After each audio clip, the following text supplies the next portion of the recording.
what if unicameral na lang? Actually, ang batasang pambansa was unicameral and it was a rubber stamp for President Marcos. Ito yung problema. Dito sa Pilipinas, one body, ang impression ng mga tao ay yun ang maraming may issues. Diba?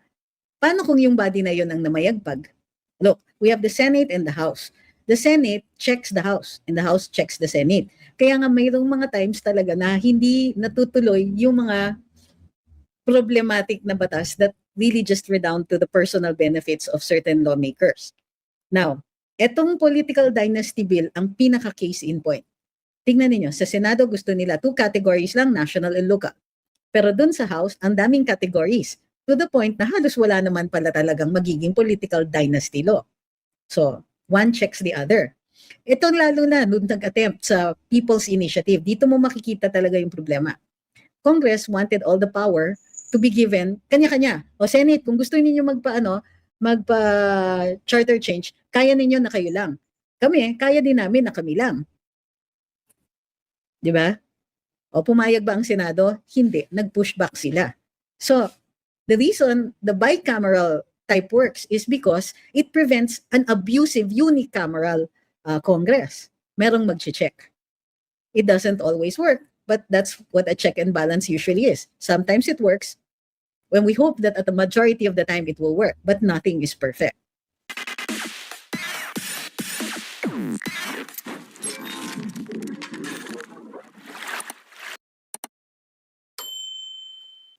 Sabi ni Franz, palagay ko po, panahon na para baguhin ang saligang batas. Ako hindi. Priority na sana ito next admin. Ako hindi. Masyado nang agrabyado ang mga mahihirap at masang Pilipino sa sobrang pagpapayaman ng mga nakaupo. Sige Sir Franz, ano sa saligang batas ang nagpapayaman sa kanila? Kasi saligang batas ang binabago mo hindi yung hindi yung mga batas on business, on antitrust laws, para may cap naman yung ginagawa nila, yung pagkukuntsaba ng mga negosyante at saka mga congressmen or senators or other lawmakers, hindi yun eh. Hindi yun yung pinupuntirya mo sa saligang batas. Bakit? Ano yung meron sa saligang batas na nagli-lead to that? See, that's what we're talking about. Kung may problema, iaayon natin yung solusyon doon sa problema. So ano ang sinasabi ninyo na nasa saligang batas na nagli-lead to that? Anong provision yun? Kasi, sir, kung batas naman pala ang may problema, bakit hindi batas ang baguhin natin? Bakit kailangan ng saligang batas?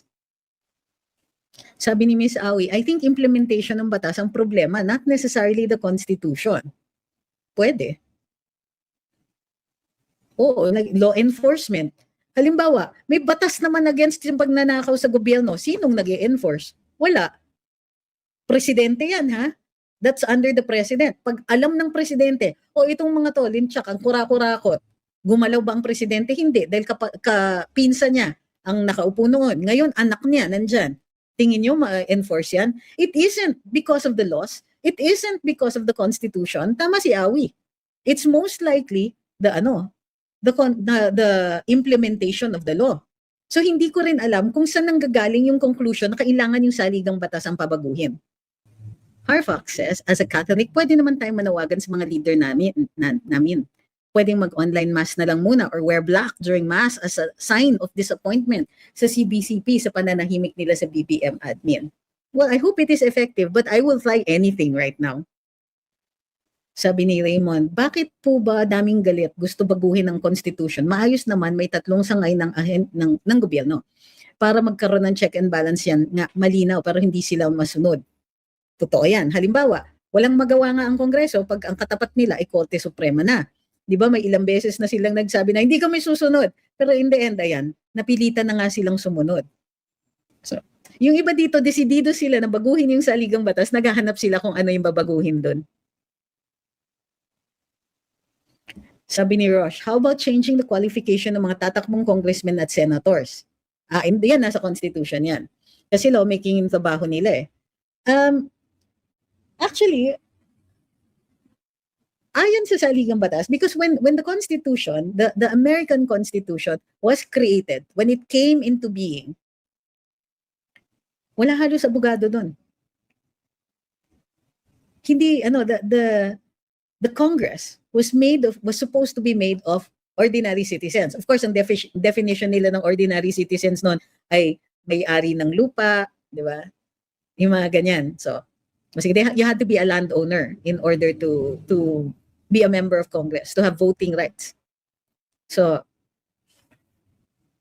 ang tingin ko, because the other Supreme Court decisions have already stated, elections is the one time when the poor are equal to everybody else. Everybody gets one vote. And the right to run for office stems from the right to vote. Kaya nga hindi ka pwedeng maging kandidato kung hindi active yung voting status mo. So yung requirements ng pagkakandidato are the requirements of a voter. You can vote if ano yung mga requirements: age, you have to be at least 18, able to read and write, be a resident of the place where you are running, be a citizen of the Philippines. So, gusto ninyo dagdagan ng qualifications such as educational qualification. But the reason that yung mga tumatakbo are not required to have all of that is so that hindi lumiliit yung pool of candidates natin. The candidates can come from anywhere. They can be, educated or not educated. They can be any gender. They can be from any class. They can have worked anywhere. Basta makuha yung mga requirements na yon. Bakit? Lalong-lalo na para sa mga mambabatas, because the point of being there isn't your qualification to create laws, but your right to represent. Okay? Ang mas mahalaga, na nandun ka bilang kinatawan. Mayroong mga tao na nire-represent mo. So, yun. So, in order to represent somebody, walang ganun kataas na qualifications. Because that is more important. That there are people behind you who have trusted you to speak on their behalf. Kung lalagyan pa ng additional na requirements yon, lumiliit yung mga people who will be allowed to speak for other people by virtue of those additional requirements. Tama. Sabi ni Irie Post. So okay ito kung mabuting nakaupo gaya ni PRD. Pero nakita natin ngayon na hindi okay ito kapag masama ang nakaupo sa executive. That's correct.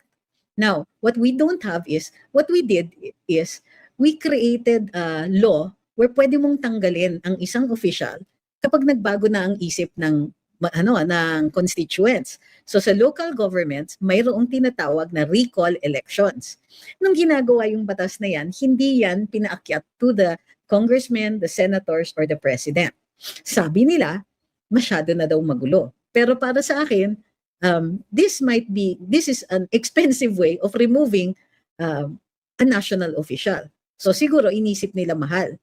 So kapag hindi mabuti, sir, yung nakaupo, kailangan may paraan namang tanggalin. At yung paraan na yon, ang tawag natin ay impeachment.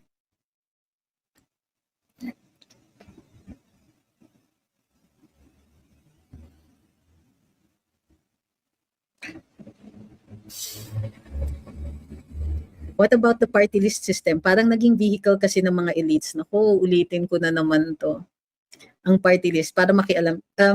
It's the repeat questions, guys. Hindi mo kasalanan to, Alex and Leah. But I need to say this. There are questions that keep coming back. Okay? And napapagod po ako kakaulit-ulit. I mean, yeah, I'm human and there'll be times talaga na hindi ko kakayanin yung paulit-ulit na tanong. So, ang request ko is, kung ayaw nyo magbago ako ng format, yung mga nakatambay dito, you'll have to be the one explaining. Kasi yun yung point eh. Yun yung tuition fee nyo. Kailangan, i-explain nyo din in return. So, eto ha. Kasi seriously, I keep bringing this up. I am considering changing the format because it is very, very, very tiring for me. Natutuyuan din po ako. Kasi mag-isa ako yung sumasagot ng mga katanungan. And many of these questions, they come back 100 times. And minsan, may mga bumabalik, tapos nagdi-demand ng sagot, not you, Alexa and Leah. There are some people who are very rude and then demand ayoko ng bastos, ayoko ng mga bastos na sagot, Carlo, ha. So yun, that's what I'm trying to say. So okay, what about the party list system? Yes, there are a lot of things wrong with the party list system. There's a lot. Parang naging vehicle kasi ng mga elites ang party list. It's maraming reasons kung bakit naging monster yan. Simple lang yan eh. The party list was supposed to represent the underrepresented, the marginalized groups, certain minorities. Pero habang tumatagal at dahil malalakas ang congressman, and there are even some decisions of the Supreme Court that I don't agree with na ended up being part of that law. So what should be done there is to return it to the original intent of the Constitution, which is to give that to the marginalized groups. Hindi dapat kino-consider na marginalized yung bunsong anak ng isang dynasty sa isang dynasty na wala kasing mabigyan na posisyon kaya party list na lang. Hindi natin kino-consider dapat na marginalized yung mga galing sa parties na, tapos gusto nila, meron na silang mga district representatives, bibigyan pa ng party list yung isa. Bukod pa dyan, I disagree with having region-based party lists. Bakit? May district naman sila eh. They over-represented na yung district na yon. Hindi ako naniniwala na kung ang party list mo ay nagbebenta ng LPG, kukuha ka doon sa isang dating congressman na hindi naman nagbebenta ng LPG para maging congressman nila. So ang dami pong aayusin dyan. Bukod pa dyan, hindi ako naniniwala na kung yung grupo nyo ay sinusuportahan nila ang mga ibang terrorist groups, ay dapat hindi rin nagkakaroon ng party list. So daming aayusin, di ba? Pero naniniwala ako sa party list. Bakit? Kasi nga the intention was to give a voice to those who are voiceless, na hindi nare-represent ng mga district representatives. There are some people whose causes will never be heard because yung mayorya, they don't understand it and there will be nobody to explain it. So, yung kailangan gawin is to return the law to the original intent, pero not to remove the party list. Kasi again, that's like burning down the house simply because you don't like a chair. So, throwing the baby out with the bathwater if you want a cliche. So, what we have to do is fix it. Fix it para hindi na siya ginagamit ng tinatawag mong elites.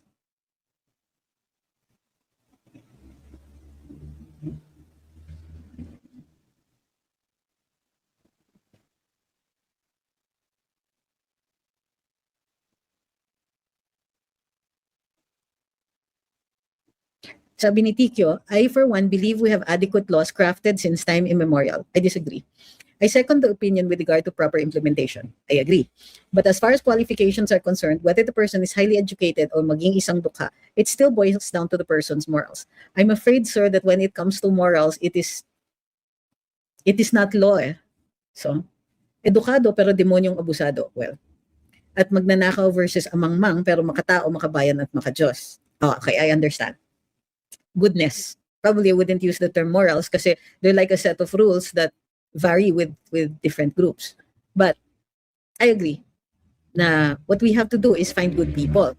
And if the person turns out to be not good, I think that we should also have a way to remove them. Yun. Wala silang takot sa atin eh. Kasi pag nakaupo na sila. And they can just come back to us and beg for our vote after 3 years. Pero habang nakaupo sila, di ba, just Diyosan.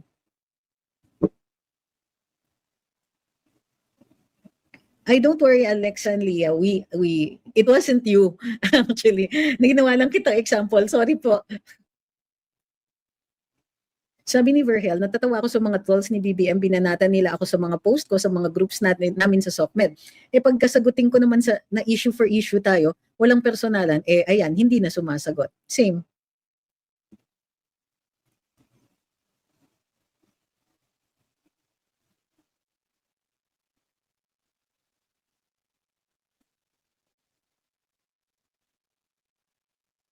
Sabi ni J-Rax, tingin niyo if manalo si VP, babalik niya yung PACC? I think she'll make a better group.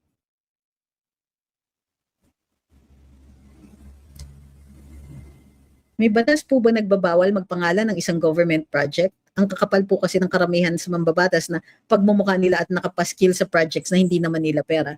Well, there was supposed to be an anti-EPAL law. It's written, there's a provision written in the GAA that says na kapag yung government-funded projects na from the GAA, hindi nyo pwedeng i-epalan yan.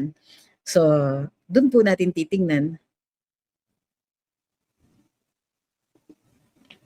Sabi ni Miss Rose, nakakalungkot, nakakagalit, pero sa dulo may pag-asang naghihintay para sa ating mga Pilipino. VP Sara is the key. Bilib ako sa nakita kong pamumuno ni FPRD, kaya tiwala rin ako kay VP dahil na rin sa kanyang accomplishments as a leader. Mga kababayan, hindi tayo magiging isang superpower hanggang maraming korap na namumuno sa ating bansa na hindi marunong mamuno. Ngayon pa't nasa panahon pa tayo ng isang digmaang pwedeng maging pandaigdigan, wag naman sana, ngayon panahon na mambitin. Agree, ito maganda to. Dapat hi KD, limitahan ang kapangyarihan ng mga congressman, tanggalin ang immunity sa mga kaso na pupwedeng ikaso sa kanila. I agree. Sabi ni Ponyos, build better more. I can't imagine a president utilizing barangay level EPAL strategy. Cringe. So,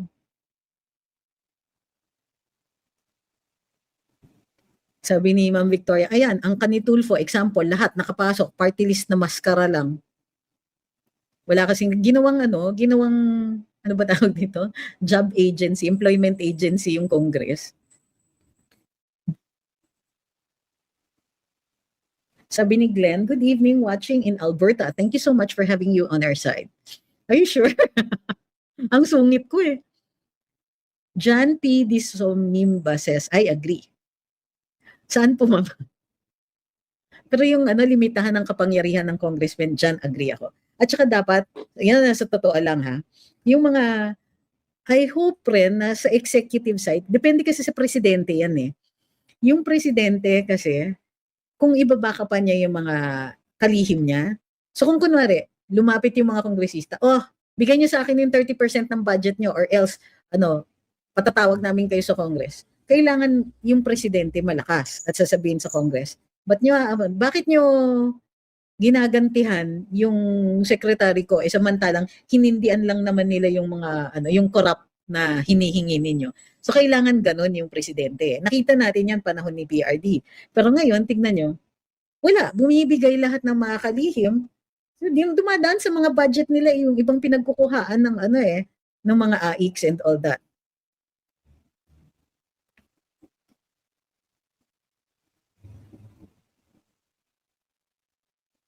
Dito sa kay Sir Pompoco, sabi niya tanggalin ang liquidation by certification, grabing power yan. Hindi. I agree, dapat tanggalin yan. Kasi, pero hindi siya grabbing power because it's limited to the offices of the congressmen. So kung kunwari 10 million ang budget per congressman, oo, dapat merong dapat magresibo pa rin sila. Tapos, kasi ang gusto na ganito kaya wala nang liquidation yan kasi nagre-realign sila. So kunwari, meron kang budget every month. Dati may budget every month yan for office equipment and or furniture, ganyan, as needed. Hindi ka naman parating bibili ng office furniture, di ba? So magre-realign ka before the year end. O i-realign mo yan as something or something. Like, let's say, bili na lang tayo ng panibagong computer. Okay lang kung ganun. Kasi it's for the purpose of running your office. Paano kung ang paggagamitan mo ay uuwi kasi ako sa probinsya, makikipag-meeting ako sa mga sa mga barangay heads, gagamitin ko na lang ito para magpa-lunch. O yon, iba pang usapan yung liquidation yan. At pwede ba yon as as money that you can realign?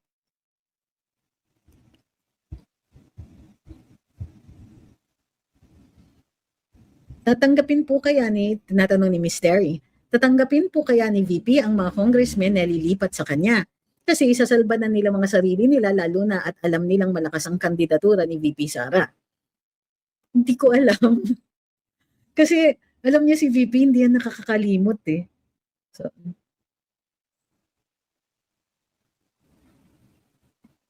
ayun.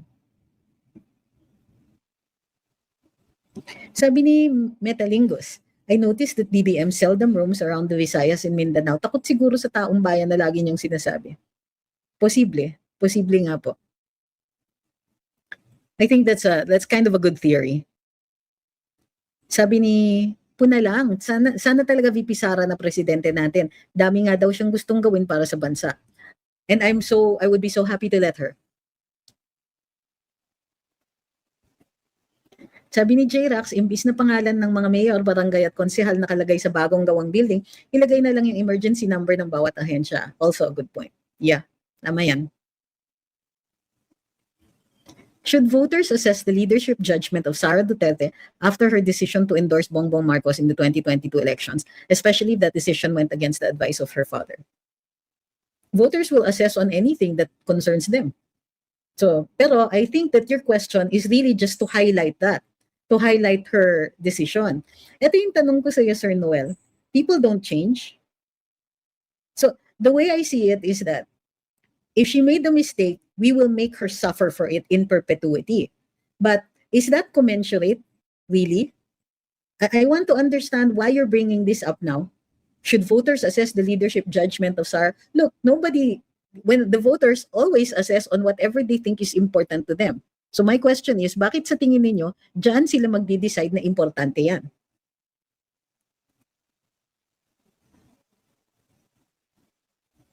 Sabi ni Miss Lucky Strike, di ba attorney, when he went to Davao with Vince Dizon, para i-mine yung bridge, pinabantay niya para walang taong bayan present. So I think speculation is true na BBM is avoiding the taong bayan. Well, I think that he's like that talaga. Kumbaga, he was happy with the crowds when he was running, pero he only wants crowds there on certain occasions, kumbaga. Sabi ni Verhel, kailangan pa ba ng isang batas na dapat dalawang political party lang sa bansa natin, like US Democrats lang at Republicans, kasi para mawala na yung fly-by-night na parties? So mawawala yung partido ni VP Inday, na yung local party niya? So, hindi, really, seriously. Ganito, the two-party system, for me, is a creation of the US Constitution. Dalawa lang talaga sa kanila, although merong mga independents.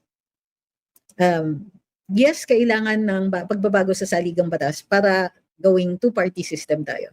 Ako hindi ako naniniwala sa ganun kasi ang tingin ko, we're trying to change the behavior. It's behavior modification by legislation ang ginagawa natin. Pero in order for that to work, you have to prepare the way. Number one is a lot of information, a lot of education. So, kasi a lot of people think, basta maipasa ang batas, matututo yung mga tao afterwards. Hindi, it doesn't work that way. You have to do the information drive first. Ako, tingin ko yung mga mambabatas mismo ang may ayaw niyan. Kasi they just gusto nila dumikit kung sino yung in power. Yung bang malapit talaga sila sa kusina.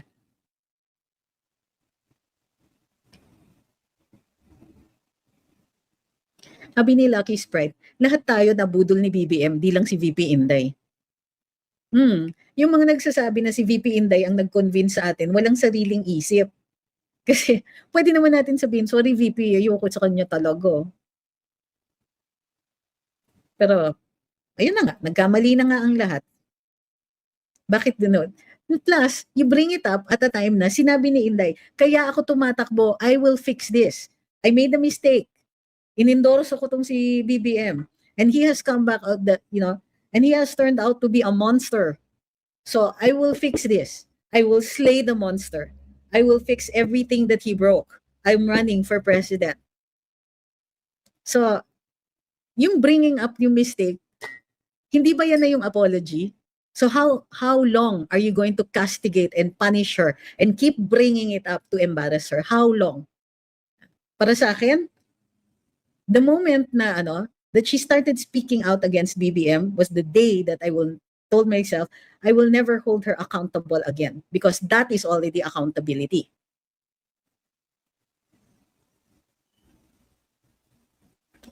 Sana kung manalo si Sara, manalo din ang kanyang mga senador. May boto na agad ang nasayang sa akin. Boboto ako kay Epi na para kay Atty. Trix. Si Epi Densing? Wala po ba sa Constitution na pag ang presidente ay poor in performance ay maaari siyang matanggal sa pwesto by Constitution alone? Wala. Kailangan may grounds. Isa lang ang paraan para matanggal ang Pangulo aside from natural causes and unnatural causes. By impeachment.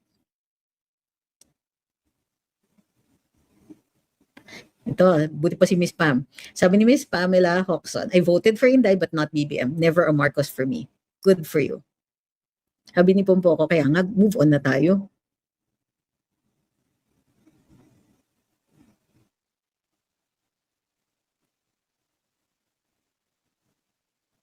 may sense of accountability talaga si VP the day she announced she's running for president. Actually, the sense of accountability was there for a long time na. Kasi like I said, maaga pa lang naamoy na namin. Nakiamin, ano? Pero yeah, maaga pa lang naramdaman niya. In fact, nasa campaign pa lang. But ang tingin niya dun sa campaign, si ano lang yan eh. Si Madam lang yan, di naman ganyan si BBM. Oh. Sad to say, nagkamali.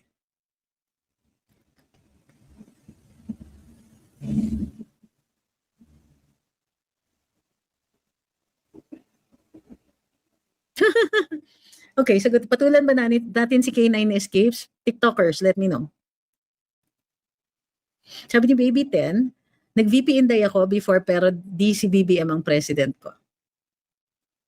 No, Inday.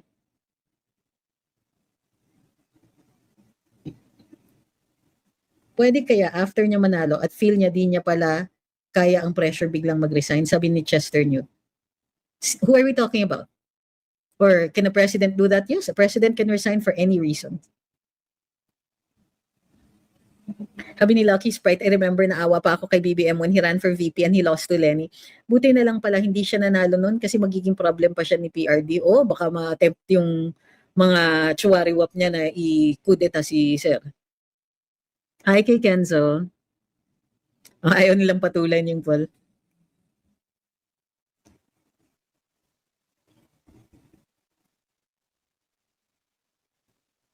Sabi ni Christopher, tama yan, limitahan ang power ng mga nasa kongreso. Kung hindi man, mga governor advice ang matitira sa kongreso, mga party list na lang. Pwede. Ako ang tingin ko, isa pa yung kailangan ayusin, ano? Look, may mayors, tapos may governor. Ngayon, yung governor, ang weird ng powers. No, kasi yung mayors naman ang may ano talaga, mag-aayos nung doon within their own jurisdictions. Pero yung governor, ano ba yung ginagawa ng governor? Anong iha-hands-on niya doon? Mostly policy making for the province, di ba?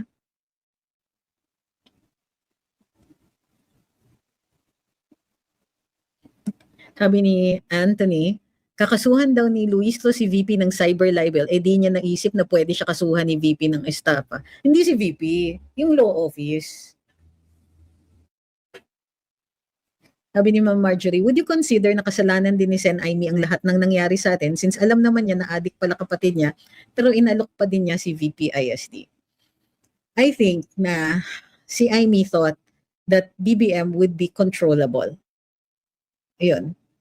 But when I talked to BBM before, sabi niya kung anong hindi itatakbo ni VP Inday, yun ang tatakbuhin niya. So if VP Inday runs for president, he will run for vice president.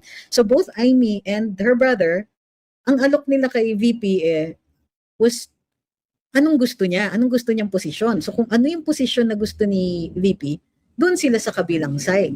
Now, at the start, Aimee was supposed to have a bigger role in governance, which I think would have made a lot of difference. So, para sa akin, water under the bridge na yan. Pero yes, I agree with the addict part. Why would she think that he was still controllable? Maybe because controllable pa siya noon until ayun na nga, nakapasok na sa palasyo. And then, all hell broke loose.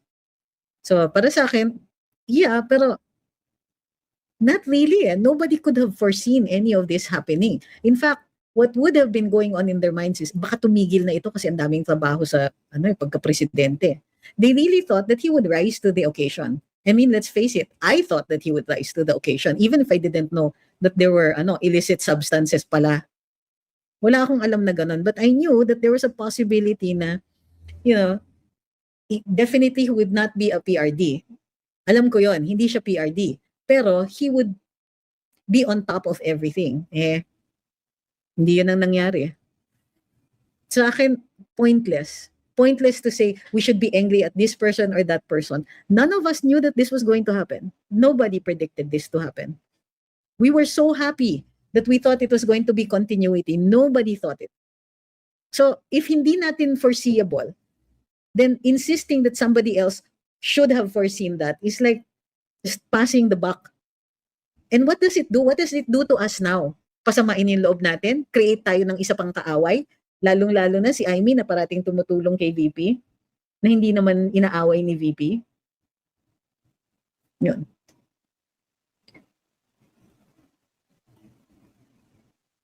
So, those, for me, if we can't do anything about it, there's no point in debating it.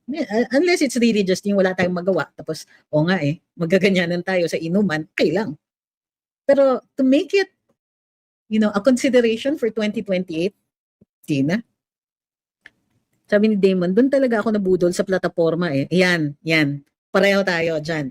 Kasi, kilala ko yung mga nag-coach sa kanya, nagturo sa kanya. Ito ngayon, ang current issue sa ganyan. This is the situation there. Para alam mo.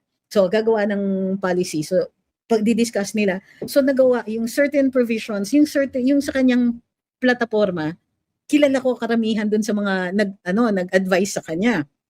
Doon sa culture and arts, alam nyo na kung sino ang nag-advise sa kanya dyan na hindi naman nasama sa plataforma. Pero hindi naman siya too good to be true kasi tama naman yung platform niya, hindi lang niya ginawa.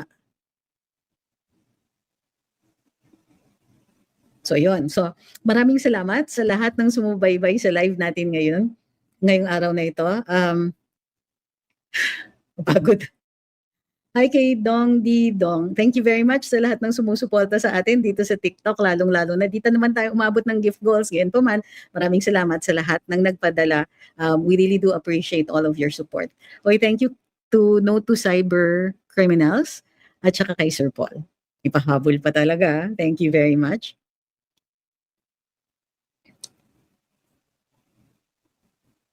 Sabi ni Tikyo, we make mistakes in life. We stumble, we fall, we gather our wits, stand and rise. And most important, we learn from our mistakes.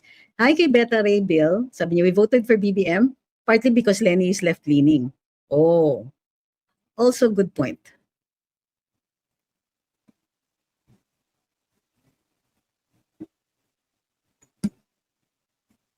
Parang ang naging goal lang ni BBM ay makipagkaibigan sa mga pink na artista at mga elites. Bahala na ang bansa. Sabi ni Ponyos, my wife so mad at Inday. Bakit ba kasi hindi niya sinunod tatay niya? Alam niyo may istorya yan eh, pero hindi pa pwedeng ikwento sa ngayon. I asked her who will she vote in 2028. She answered, Inday, itama niya, mali niya. Tapos nagsaing na ako. Pag pwede nang ikwento, ikikwento ko yun. Pero may kwento yan. Na at a later point, sasabihin niyo talaga na you will understand why Inday made that decision. Hindi siya kwentoable for now. Kaya I will always defend her na nabudol siya ni BBM. Pero there were also other considerations including yung mga nagsasabi na di siya nakinig sa tatay niya. Alam nyo, si PRD nga he never blamed Inday. He never said ikaw kasi. It wasn't that. Okay, it wasn't even that. One of the reasons she had to say no to her father is not something that can be discussed at the moment. But there was a reason, and it's a good one. Pero sinabi ni PRD, remember sinabi ni PRD, binawi niya yung mga ibang sinabi niya. Sabi niya, yung pagsabi niya na, adik yan, binawi niya nung presidente na si BBM. Tandaan niyo yan.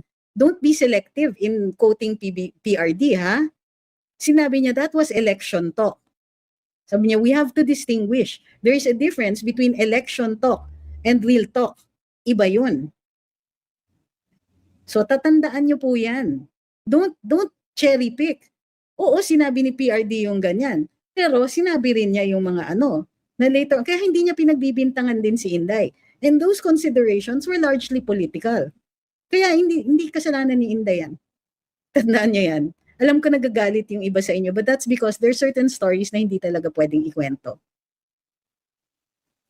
And the reason hindi siya pwedeng ikwento is because there's some personalities there na that's as much as I can tell you.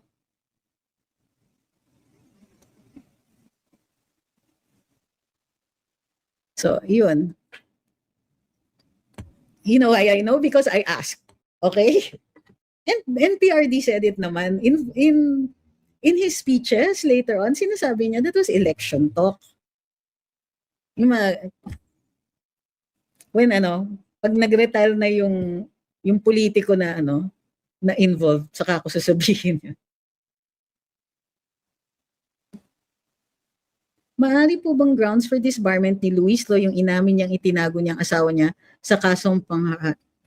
I think he was acquitted later on, pero yung pagtago, hindi po ako sure. Posible, pero remember yung noon na kasi it's similar dun sa circumstances nung kay Pastor Kibuloy. So, it's complicated, yung mga ganyan. I think yun yung iniisip niya. Sabi ni Baby Ten, okay attorney, wait ko ang story about VP not following PRD. Besides, PRD asked, he did not dictate. He left her a decision. He left her to make a decision. And tinanggap naman niya yung decision ni Inday. So bakit tayo yung magagalit? Kung may hinindian si VP, ang hinindian niya, tatay niya. Hindi naman tayo. Well, to some extent tayo.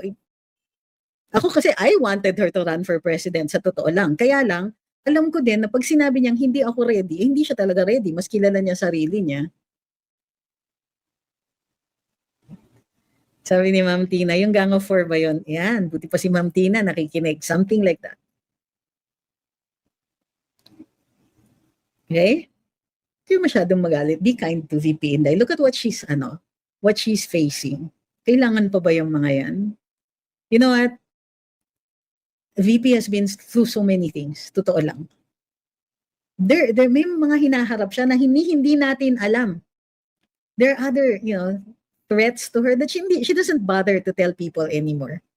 May mga worries siya na hindi na niya masabi sa atin. Meron siyang mga gustong tulungan na at this point incapable siyang tulungan. So ako, if there's any opportunity to be gentle with her, I will take that opportunity. If there's an opportunity to show her a little kindness, to give her some space to breathe, I will give that to her. Kaya yung mga pasensya na kung makikita ninyo na parati kong sinasalagyan, yung mga galit kay Inday because this and that, oh please. Even assuming na totoo lahat ng pinaniniwalaan ninyong totoo, tingin niyo ba hindi pa niya napagbayaran lahat yan? Tingnan niyo naman ginagawa sa kanya, sa pamilya niya. Ready na nga siya mapakulong because hindi siya nagdududa na kaakibat ng impeachment na ito ang pagpapakulong sa kanya. And no, I will not say, andyan naman si Baste. Of course, andyan si Baste. And yes, of course, there's always a plan B. Pero talaga, ready siyang, alam niya na matindi, malaki yung possibility na makulong muna siya, maghihirap muna siya. So yung mga, di ako sumali dyan. Dun sa any of, ito kasing si Inday, yung mga ganyan, understandable, super understandable naman. Pero, kumbaga, ilang taon na. Naghirap na siya. Meron pa yung mga hindi ninyo nakikita, ha? Yung mga, mga nakikita ko when I was still in the cabinet na hindi na nakita ni Inday, ni VP Inday. Mayroon pang mga storya na ganon. So whatever space that I can give her, whatever breathing space that I can manage for her, bibigay ko yan. Kasi hinarap niya things that would have broken most of us. Ako nga, ilan lang ang kaso na hinaharap ko, nakakayanig na. Ilan yung kanya? Ilan ang mga trolls that are paid para lang murahin siya araw-araw? Para lang pagsabihan siya ng masasama? Para lang tawagin siyang Inday Lustay? After a while, of course, all of us will develop a thick skin. Pero she has to face that every day. That's what we have asked of her. Sabi ni Ma'am Tina, ilang beses ko decode yung karambulungan ng episode na yun.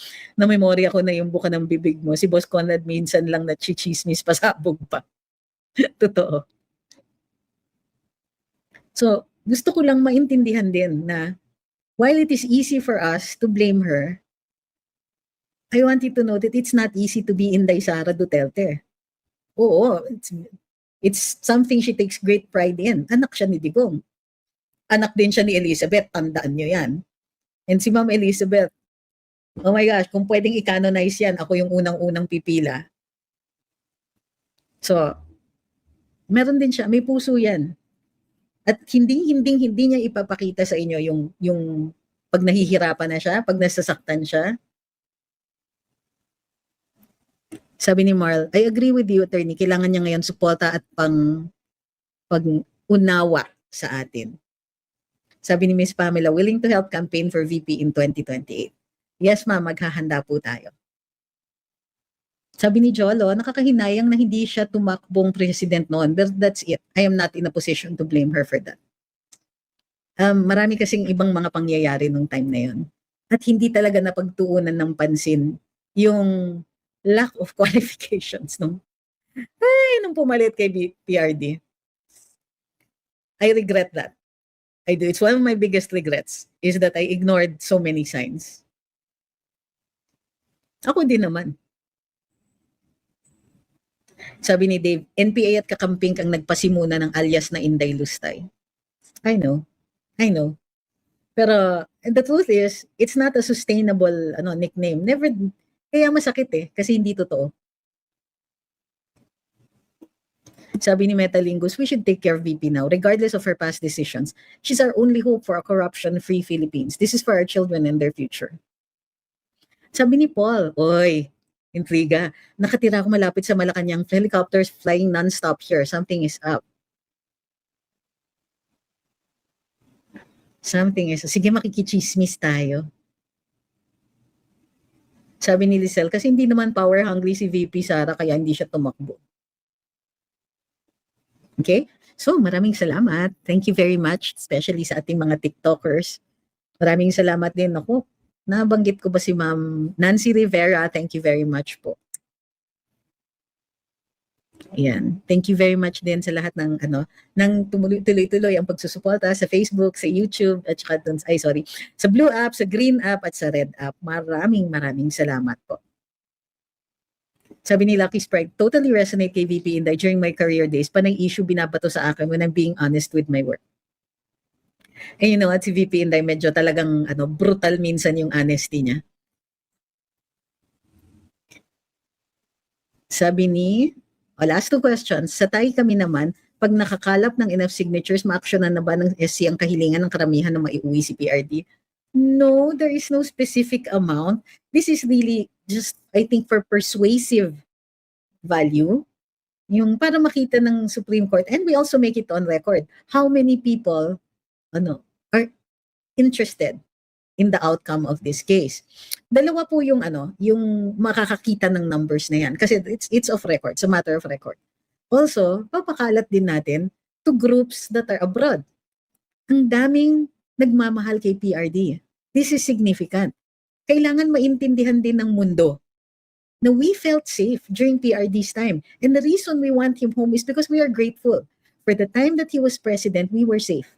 For the time that he was president, we felt seen. We felt that there was somebody actually working for us. So yun po yung isa pang purpose ng signature campaign na yun. It makes our voices a matter of record. History books will not be able to deny that. So, if you want to be part of history, pirma rin kayo dyan sa tayo kami naman. Okay? Sabi ni Ma'am Pam, marketing, logistics, events, my strongest suit po. I'm fiercely loyal, so let me know how I can help sa 2028 pag nag-umpisa na. We'll help for free. Yes, ma'am. Kasi wala naman talaga maipambabayad si VP sa akin. So, lahat ng, sige, I'll just look for some person or persons where I can refer you. Kasi hindi naman po kasi ako involved dun sa taas. Okay, thank you very much. We'll see you again later. Uy, maaga tayo Sayang, since maaga pa, sana nakaabot ng gift goals ang TikTok. Gayon pa man, I understand it's a Monday. Slow day talaga ang Monday. So thank you very much. We'll see you all again later. So yun lang if there is an opportunity for us to help Inday take a breather once in a while, bigay na natin sa kanya. Diba? Nagpapasalamat naman ako dun sa mga nagsabi sa kanya na, Inday, lumaban ka. Kasi yun yung nagtulak sa kanya. Hindi yung galit ako sa iyo kasi ganito. Yung lumaban ka. Yun. So, we need her in fighting form. So, whatever it is she needs so that she can stay in fighting form, hanapan natin ng paraan para mabigay natin sa kanya. Okay? Good night. We'll see you later. Thank you.